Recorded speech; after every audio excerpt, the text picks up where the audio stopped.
This presentation will be given to you by Jason Bronkow, Jordan Gruel, Josh Larson, Tasnia Tabassum, and Nick Yan, and I'm Mackenzie Miller.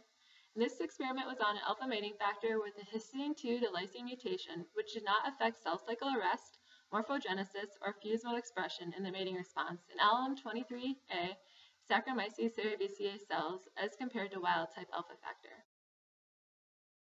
Our study question is, how does alpha mating factor with a histidine 2 to lysine mutation affect the mating response pathway in LM-23a Saccharomyces cells as compared to wild-type alpha factor? The background on these yeasts is that they are a eukaryotic fungus and alternate between haploid and diploid phases in its life cycle. During the haploid phase, the yeast cells separate into two groups, A or alpha-type cells. When both are present, they will mate. One way this occurs is the alpha factor cells release an alpha mating factor, which bind to an alpha mating factor receptor, state 2P. This releases a signal, which initiates the mating response pathway.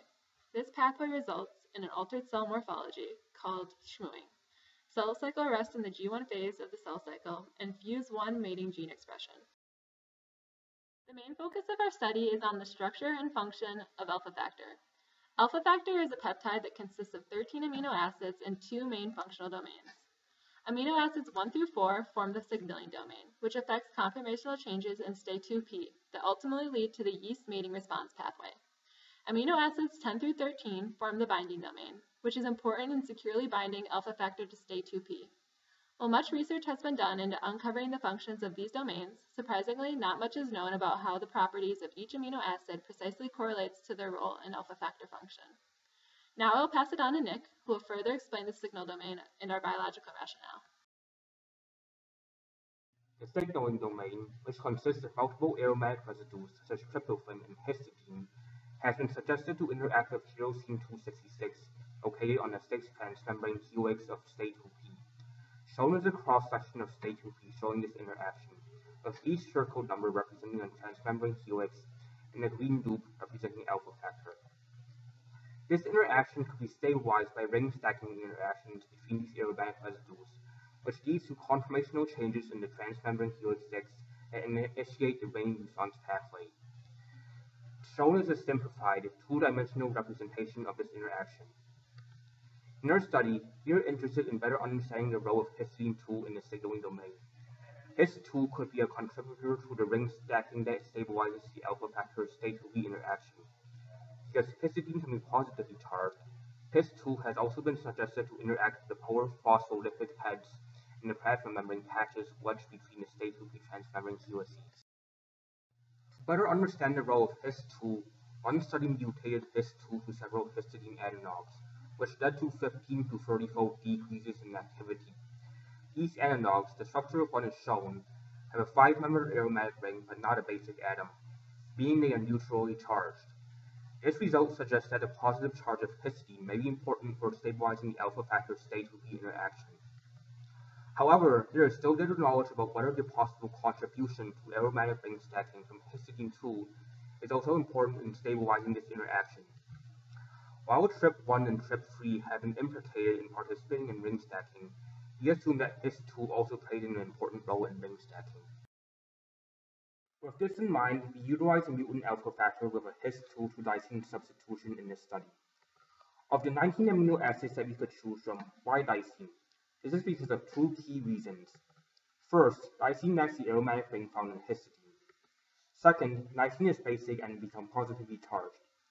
Because of the decreased ring stacking interactions between the mutant and state 2P, we expected this mutant to not be as effective as the wild-type and flaring conformational changes in state 2P and lead to activation of a G protein and ultimately the remainder of the mating response pathway.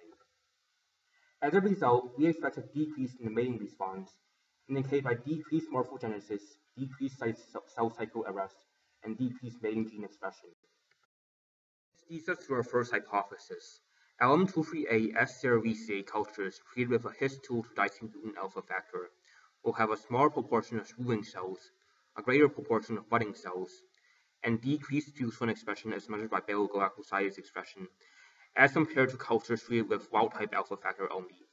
And now I'll pass it on to Tasnia, who will go through our peer-to biological rationale.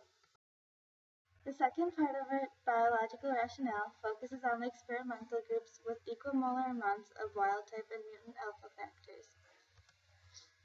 In the study by Manfredi, it was found that a mutation changing the second histidine to an alanine resulted in antagonistic effects, which was not surprising as this point mutation was in the signaling domain and not the binding domain. Because the binding domain was not affected, the mutated alpha mating factor was still able to bind to the STAY2P receptor with equal affinity as the wild-type alpha factor. This hindered the wild-type alpha factor from binding to STAY2P, which is the antagonistic effect.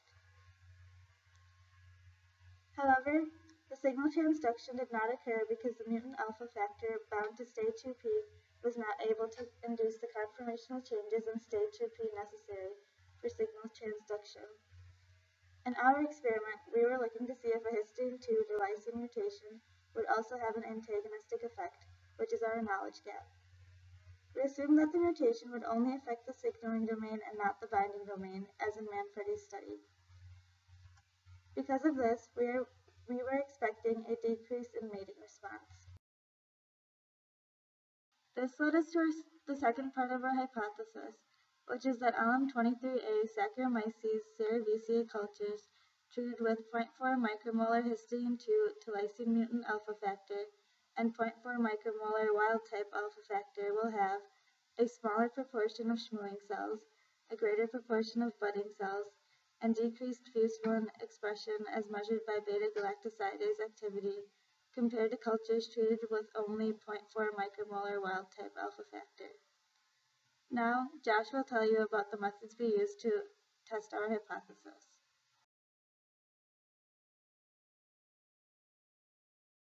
This specific strain of yeast, LM-23a, contains a plasmid insert that contains the URA3 gene and LAX-Z gene binding to the fuse-1 promoter. The URA3 gene allows us to select for cells that contain the plasmid insert, and the LAX-Z gene results in the production of beta-galactosidase, which was used to measure the amount of fuse-1 gene expression that occurred. We then took this strain of yeast and grew it in an overnight culture for 26 hours in a media containing no uracil. After that, we diluted our overnight into 4 different replicates and a Western blot replicate. From those replicates, we then transferred them to 4 test tubes, each of which had 4 different treatment groups. The first one had no alpha factor added to it. The second one had 0.4 micromolar of the wild type alpha factor added. The third one had 0.4 micromolar of the mutant alpha factor added, and the fourth treatment group had 0.4 micromolar wild type alpha factor and 0.4 micromolar of the mutant alpha factor added. Each replicate was staggered 45 minutes with the exposure of the alpha factor. 2 hours after the treatment was exposed to the alpha factor, we did our cell shape assay and the beta-galactosidase assay. Both these assays were done twice in 2 different weeks. For the Western blot replicate, we did the same treatment as above with the 4 replicates, and then 2 hours after the exposure to the alpha factor, we did the Western blot, and we did this assay once.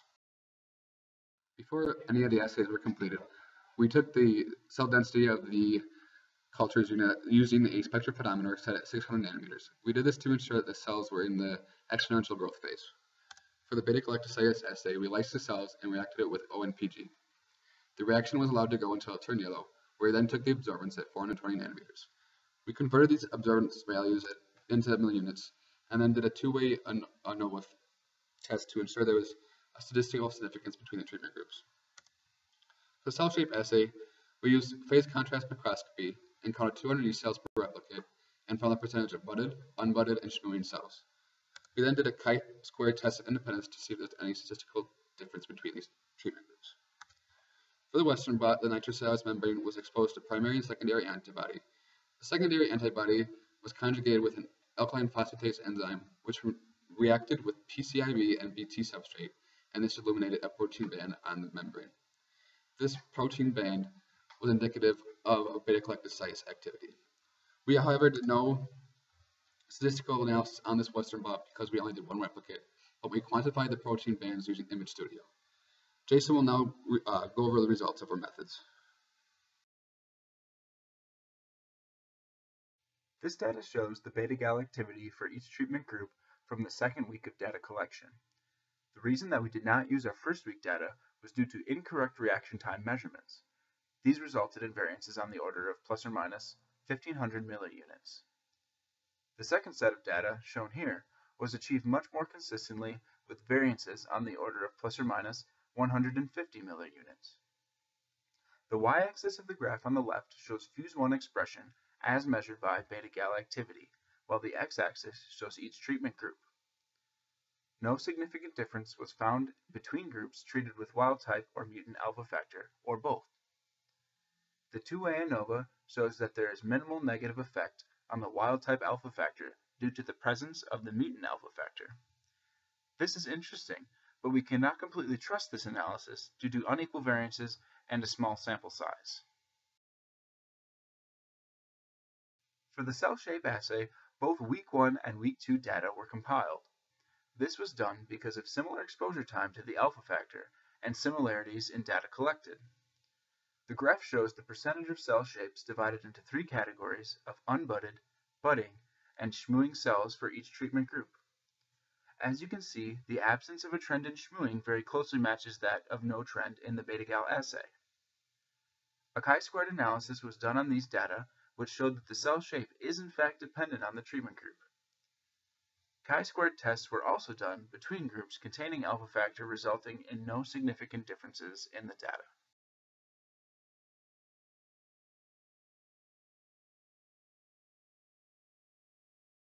Western blot data was only taken from week 1 yeast. As can be seen in the blot on the right, lane 2 contained the minus-minus treatment group, lane 3 the plus-minus, lane 4 the minus-plus, and lane 5 the plus-plus. Lane 1 contained the protein ladder, which allowed us to see the bands were located at 120 kilodaltons. The ratio of band intensities to total protein were normalized to the plus-minus treatment group, giving a y-axis of relative beta-gal presence in the graph on the left. The relative intensities showed that the most beta-gal present was observed in the plus-plus treatment group. It also showed that more beta-gal was present in the mutant group when compared to the wild-type group. This does not correlate with data from other assays, but is not an accurate test as there is only one replicate of this Western blot. Now I will hand it off to Jordan, who will be giving information regarding our discussion.